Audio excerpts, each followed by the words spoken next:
Welcome to Sex Care is Self-Care, a conversation for women's sexual health brought to you by the Patty Brisbane Foundation for Women's Sexual Health. I'm your host, Patty Brisbane. If you're a parent, you are probably wondering when is the right time to start the conversation surrounding sex with your young children. And the specific topics that are important to discuss. Dr. Christine Vaccaro and Dr. Cheryl Iglesia are here to discuss how to navigate this major parenting milestone. And I remember being there, ladies. It's not easy, but it's a must. So Dr. Vaccaro, we're going to start with you. What age would you recommend starting this conversation about sex? Thanks, Patty. And this subject is near and dear to my heart, as I have now a 9-year-old son and a 12-year-old daughter. And, you know, I remember a pediatrician telling me years ago when my children were much younger in their early childhood development, telling me that as soon as you think your child can understand the concept, that's when to have the conversation. And I was kind of shocked by that. And I said, well, how early are we talking here? And he said, as early as 4 years old, which again, to me, I was brought up in a pretty conservative family. And I'm going to throw my mom under the bus here a little bit. She had the conversation with me when I was 18, after 2 years of dating seriously, maybe a little bit too late to wait. But, when you have a conversation with young children, what it does is it destigmatizes sex, and it shows them it's a normal, natural human function. And it gives them permission to be curious and ask questions about their bodies and their body parts, because every body part has an important function. Although the caveat is the appendix, we still don't really have an idea of what that function is. But most bodily organs have a function. And, every child, though, has their own journey. So you don't ever want to force it. If you don't think they're quite ready, either maturity level or developmental level, it's certainly fine to wait. So for my children, and this might not work for everyone, I found a great book to use as a resource. And I love this book. And there's actually a series of them. And it's called It's Not the Stork. And it's written by Robbie Harris and Michael Emberley.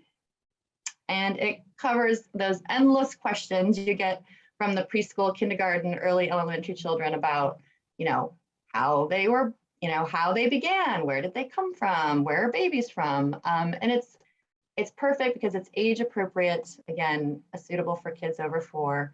And it's also I just looked it up the other day, it's on the New York Times bestseller list. So it's certainly a parenting favorite of sorts. So I highly recommend that resource. Another one for young kids, kind of written by the same authors, is the one called It's So Amazing. And this is for ages 7 and above. And this book provides accurate, unbiased answers to nearly every conceivable question about reproduction, birth, babies, and then, just giving children a healthy understanding of their body.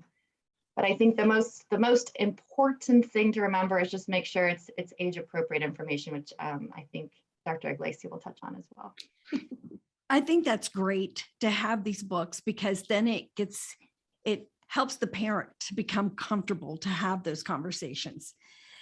Dr. Iglesia, how do you tailor your conversations based on your child's age and maturity level? I feel a little hypocritical answering this question because I think I did a lousy job. I am a board certified OBGYN, and I actually think I gave too much information, which probably scared my children. Maybe scarred them, but hopefully not. Anyway, I think that I think the part of your question that's probably more important is that maturity level and that level of curiosity. And, I do have to say, I think there's cultural norms. I think people have religious overtones on how they can approach talking about sex with children. But age appropriate to me means just being able to answer the questions when they come up. Your toddler, 2 to 5, let's just say somebody else has a baby, or they see a woman who's pregnant, or you are having your second child, and they're like, where do babies come from? Mm-hmm. I, of course, spoke about sperm and eggs. Probably went through the whole hypothalamic pituitary ovarian axis. Now, that was probably not the right thing to do, but I do think it's important to understand, it's not this direct that we have sperm that come together with the eggs, they reunite, and they form an embryo. And bottom line is you can get that from a donor. There are other options. You can adopt children. I'm just saying, I think that we have to broaden that and just be comfortable even saying sperm and egg. Now, obviously, when the child becomes 6, 8, and they're a little bit more aware of body parts and differences, gender differences between male and female. They have seen you naked, and they see that dad has an appendage that's different from mom's, perhaps. I think it's important to talk about the anatomical terms at that point. And I distinctly remember we were at the Kennedy Center here in Washington seeing some kind of show, and there is a statue, a fountain with Poseidon. Anyway, I just remember my 4-year-old going, I see that guy's tentacles. It was testicles, but I said very close. And I just think that's important so they can understand the differences in genitalia and using those anatomically correct terms. And then one of the blessings about puberty and the times before puberty are that there are a lot of biological changes that are occurring. And that gives a lot of opportunity to talk about the hormones, talk about breast buds, talk about pubic hair. And we can go more on about that, I think, probably in our next segment when we talk about that. But I think that that's kind of age appropriate to some degree. And there is an aspect, and I think we'll talk about that as well, about just understanding the no touch zones, particularly for young children, which we're going to talk about that. I promise. I know so much. You see, there is so much to cover, especially in this topic, because there's so many parents asking and they want to know how do we talk to our children about this? I think first and foremost, it is about helping that parent both. It shouldn't be just on one. It should be on both parents to get comfortable with the conversation. But I think you have resources with your pediatrician and with your librarians. I mean, you've mentioned a lot of books, and I think there's a lot more that our librarians can help us, in this matter. We can talk a lot about books. Dr. Vaccaro, what are some of the other areas that you think is important to cover? Thanks, Patty. I could go on so much here, but I'm just going to hit a couple highlights because, again, most kids wonder so much and have so many questions about sex. They're so curious. They're like little sponges, so they just want to know more and more and more. And I think one of the most important things is just to make sure that they understand that it's perfectly 100% normal to want to know about sex, and that as parents we should be open and honest with our discussion, just like Dr. Iglesia said, in talking about the anatomic terms, which I think we'll go into and why that's important. And to normalize the existence of their different parts as another amazing thing their bodies can do, and kind of, again, just talk about the different body parts and what they do. And remember, if you don't talk to them, they will find the information somewhere else, either through an older friend, an older sibling, social media, the internet, etc. And that's maybe not where they should be getting the information. It should really come from someone trusted, like a parent. Right. Then it's also important to remind them that sex is about a lot of things. It's not just about, the act of making a baby, but it's about their body changing. It's about growing up. It's about loving and caring about someone else. And it's normal to be curious. It's about their biology. It's about health. It's about respect for another person. So there's so many things that it's about that every little segment of that could go into a long conversation. But I really want to spend a little time talking about what we just brought up, which was inappropriate touching. And I think for young kids, this is probably the number one thing that needs to be heard loud and clear from kids. And I always appreciated when I took my kids to their well child visit that the pediatrician would always bring it up as well, because they're also the ones that are advocating for kids' safety, wearing the helmet, wearing seatbelts. And oh, by the way, if another adult that's not your parent or me as your doctor is asking to look in this swimming suit area, bathing suit area, that's inappropriate. And I shouldn't be asking to look or touch or send pictures, et cetera, of this area. And kids need to know that is inappropriate, and they need to inform their trusted adult, i.e. their parent. So I think, again, Dr. Iglesia is going to touch more on why it's so important for kids to know the anatomical terms. But again, if the parents know that the absolute thing they must teach their young children is about inappropriate touching of the genitals and anything basically covered by a bathing suit. I'm glad you brought this up, because I think as a female, I've talked to so many, thousands on top of thousands. And so many times they have been taught that instead of using the correct name for the body part, they've been called nicknames like, your lily, your flower, whatever. Yep. I think that's, that is teaching a woman shame.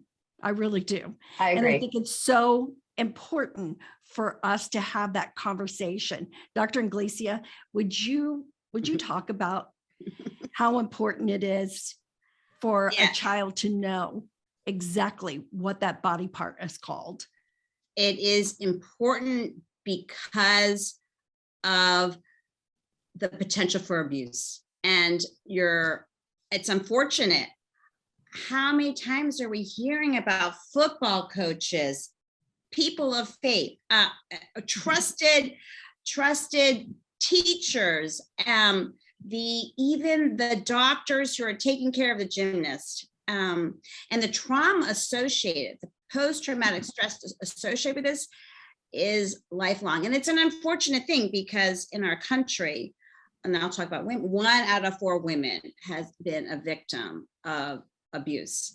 So understanding the terms, and I remember when I was working with the American College of OBGYN on their patient education I was, head of this patient education panel, the review panel. One of the things that they had was a handout that was like 3 panels that had men, had all the boy anatomy, and it would just pop up, and then you had the women. But it wasn't a big seller, and I think to some degree we probably didn't have like the right audience for it.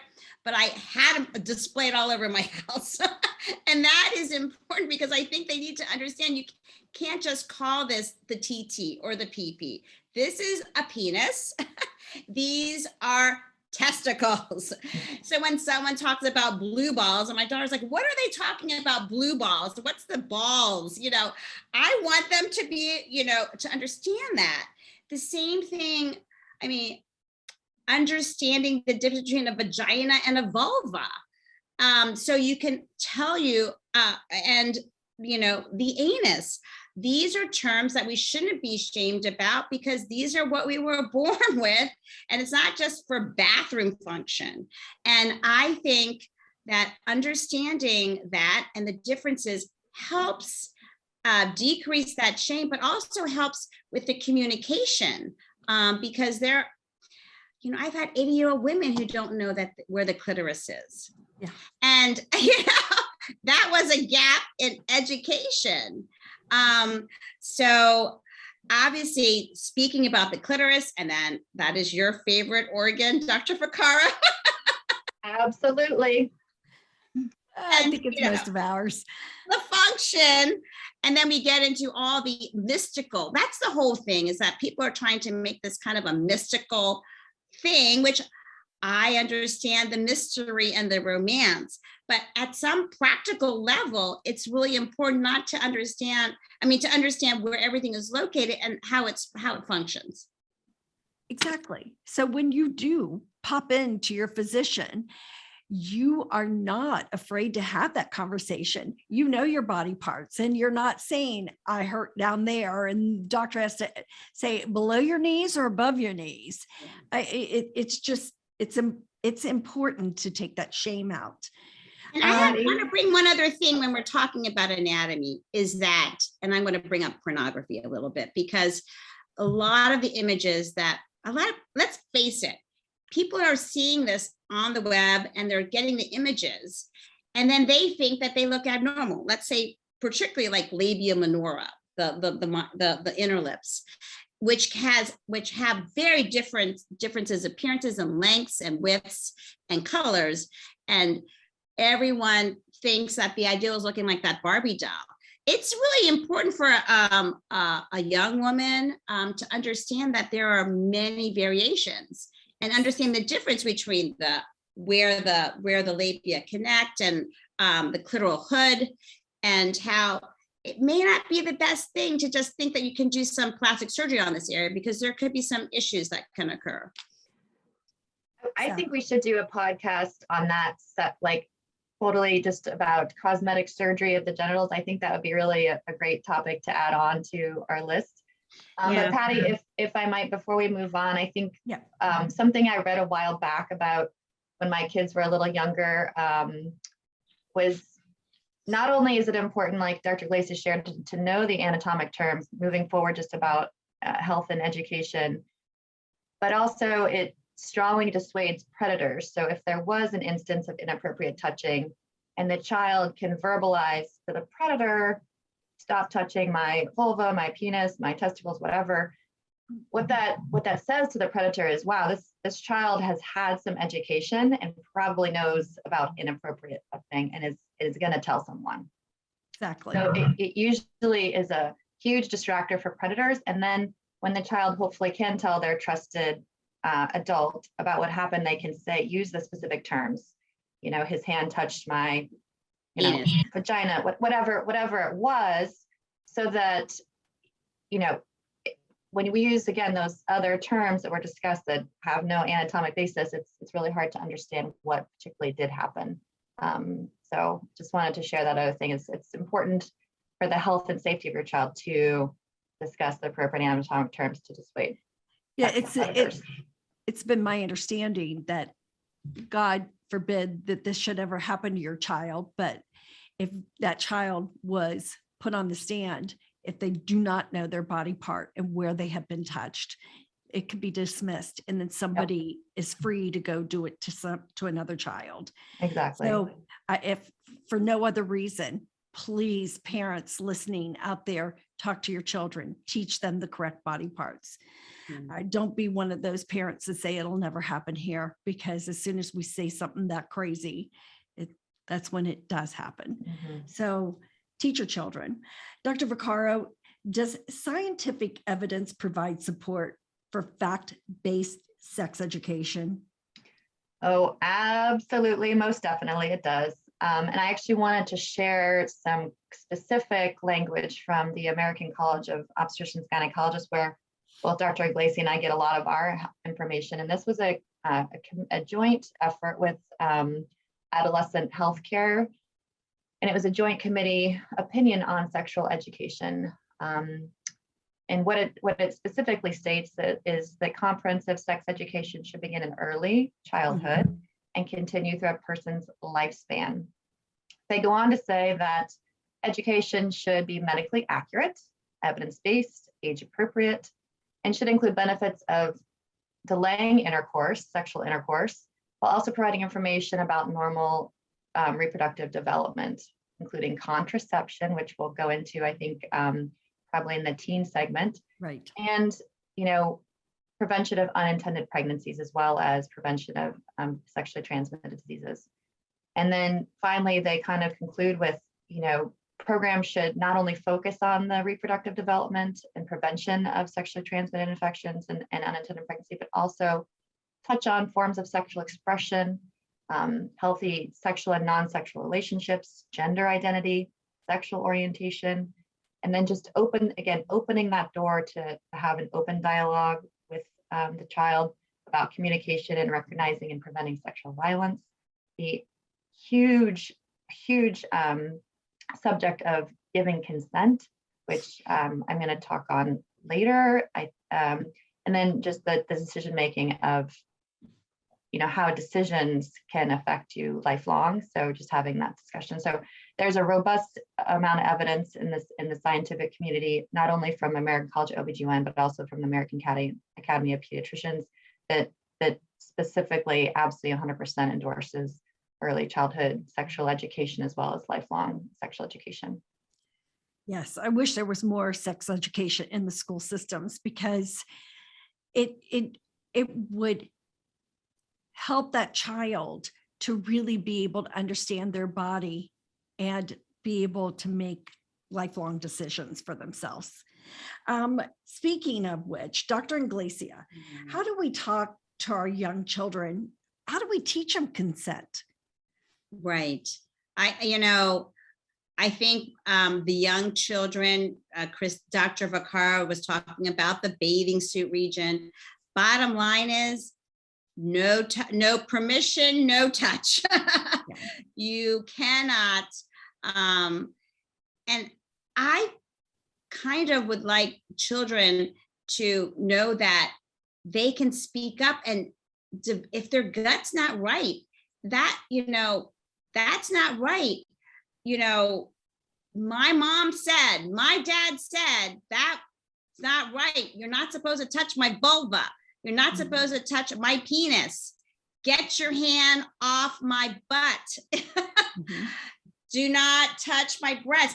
I think we have to give them this language, because it actually, if we make this such an area of shame, and when women end up getting older, the stakes get even higher.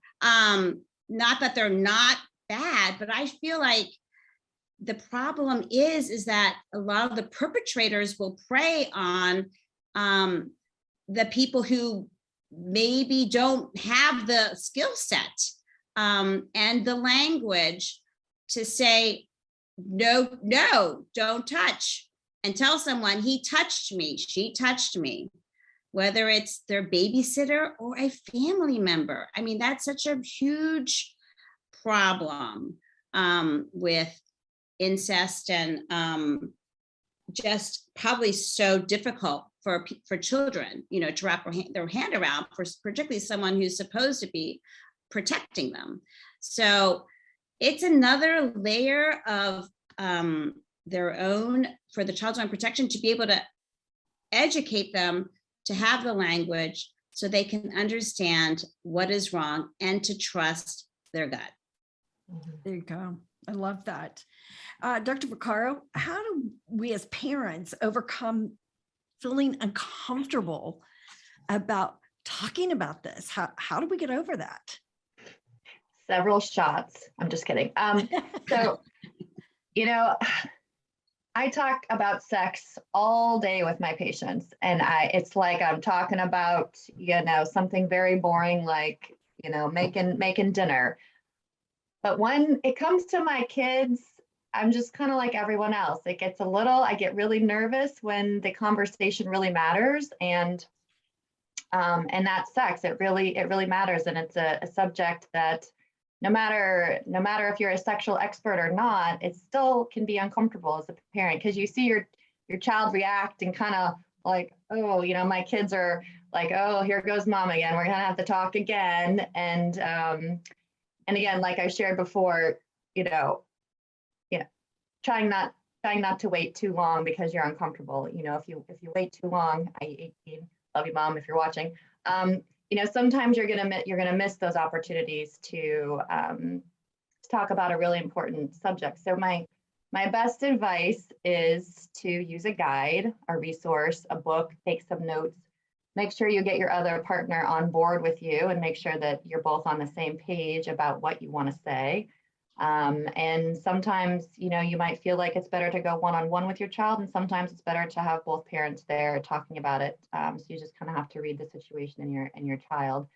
And if they don't want to talk about it, you might not want to press the issue, but just leave them some age appropriate information if they're able to read, or a picture. There's picture books as well for, again, ages 4 and above, to maybe review on their own and then come back later when the time is right. But always welcome your child's questions and encourage them to speak to you. And sometimes though, because it is a sensitive topic and depending on their age and maturity, they might feel uncomfortable talking to you. So just like we do with our patients, sometimes you have to ask the uncomfortable question because they might feel uncomfortable asking you. So sometimes you just have to talk about it and be the one to open the door. And then again, normalize it, give permission to talk about it. What's absolutely not okay is not having the conversation, because that can put your child at risk. And so be brave. If you need to have a drink or two, just kidding, but seriously, to have the conversation, just have the conversation with your child, and it will be rewarding. I wholeheartedly support it. Will be rewarding. I think being able to provide that safe platform for them to be able to come to you is so important. I mean, it's kind of like putting on your poker face. For me, with my kids when they were younger, it was putting on the poker face. And like, even though you're somewhat like, I can't believe they're asking this, are you kidding me? Being able to say, okay, let's have this talk. Let's discuss this. And knowing that they could come to you. I would much rather for them to learn from a parent than from a friend, their peers. Absolutely. That's not a good thing. And speaking of which, I want to go back to something else you said. Having those books are really amazing and wonderful, but I've had so many women in my lifetime come to me and complain because they have said, well, this is how I learned about sex. My mom handed me a book and told me to read it, but there was no person that they didn't feel safe enough to go back to the parent and say, I've got questions about this. So if you're going to hand your child a book, let them know that, hey, after you read this, or if you have questions while reading this, please know you can come to me, or even better yet, read it together. Yeah. I wholeheartedly agree. Reading it together, I think, is the absolute goal. Yes. If they're pushing away, you give them the information, but you say, just like I would do with my patients, it's not that much different. I'm going to give you this information, and then we're going to schedule a follow-up to talk about it. Yeah. You don't get a free pass just to say, I gave my child something to read about and then have no follow-up. So the follow-up is critical. Absolutely. And frequently having little touch is probably the wrong word here, but little check-ins with your child along the way as they develop about everything in their life, right? Not just about sex, but about how they're doing in school and how they're doing with their friends and all the other aspects of development. This is just one more of those check-ins that needs to happen. There you go. Dr. Iglesia, how do you make sure that you don't make assumptions about gender identity or sexual orientation? Yeah. I mean, for me, this is actually personal, given the fact that we have gay family members, and we have transgender in our family. And I can remember we were going, my children were they were the flower girls, and my husband was the best man at a lesbian wedding. And I was just talking about this, and then my little girl, she was probably 3. And she was like, yeah, we know, Mom, you said it before. There's all different kinds of families. I said, oh, okay. So we're all good. All different kinds of families. And love is love. And, I think that Pride Week and certain, maybe even some mainstream shows, Modern Family, have helped us with this. But I do think that we have a problem because there are so many communities where it's frowned upon. Yeah. I feel that's difficult, particularly if you're in a community and you have some differences in your sexual orientation or your gender identity, and you don't feel in, and there's no one to talk to. That becomes a very lonely, probably kind of situation where no one can identify with this. So, I would say, try and be at least as judgment free as you can. There are books about this too, even for little kids. I think there's one called Heather Has Two Mommies. I mean, I'm just saying, you want your children to feel loved, to be able to speak with you. So you have to be able to listen in a way that they're not going to feel judged or like, what are you talking about? Or like, no, that's not possible. Again, that's not going to help with the conversation in strengthening the relationship. So it's a touchy subject, I think, in a lot of areas, but it's a very important one. I think, again, you're saying that if you have these conversations with your child and they know that you're open for questions, that they're going to feel more comfortable when they see two men together or two women, or a child that you would think was supposed to be the pirate comes to school as the princess. And I think that, being open to these conversations are so important, so kids do not develop this attitude of that's wrong, acceptance. I think that's the word I'm looking for, acceptance, right. And being able to, again, say love is love, The stigma.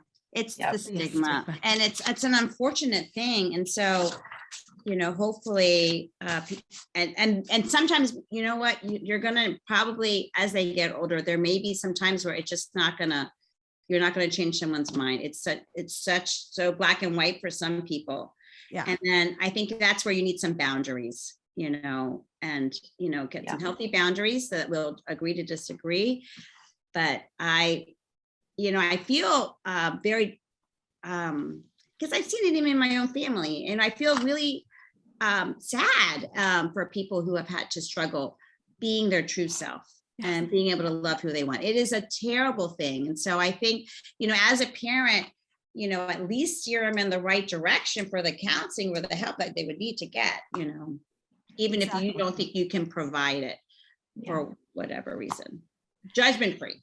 Yeah. Judgment free. So important. If you don't mind, I'll share a cute, I don't know, not cute, but an odd thing about me. So I was also kind of sensitive to this topic growing up too, because I was always a quote unquote tomboy. So I didn't kind of fit the stereotypical girl role. I didn't like playing with dolls. I preferred getting dirty and playing sports and learning how to go to West Point.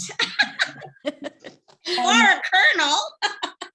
So I think my whole life I've sort of fallen out of the traditional female roles, though clearly I identify with my own gender. I'm cisgender, meaning I was born female, identify as female, but I think for children, for parents, it's important that, even if your girl likes to play with trucks in the mud and your boy likes to dress up occasionally, those are all can be normal forms of expression for children. And it doesn't necessarily make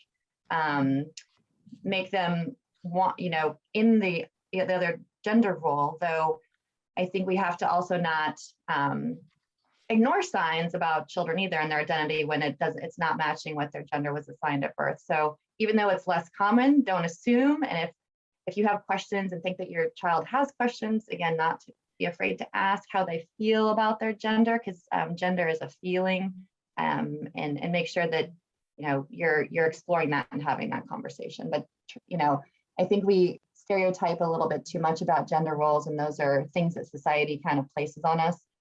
So I encouraged my kids to do all sorts of sports. My boy and my girl were wrestlers.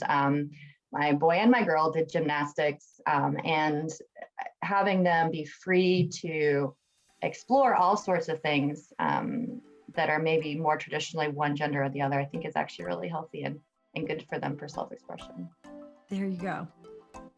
Well, I want to thank my guests, Dr. Christine Vaccaro and Dr. Cheryl Iglesia, for the great conversation. And if you like what you heard today, please rate and subscribe to our podcast.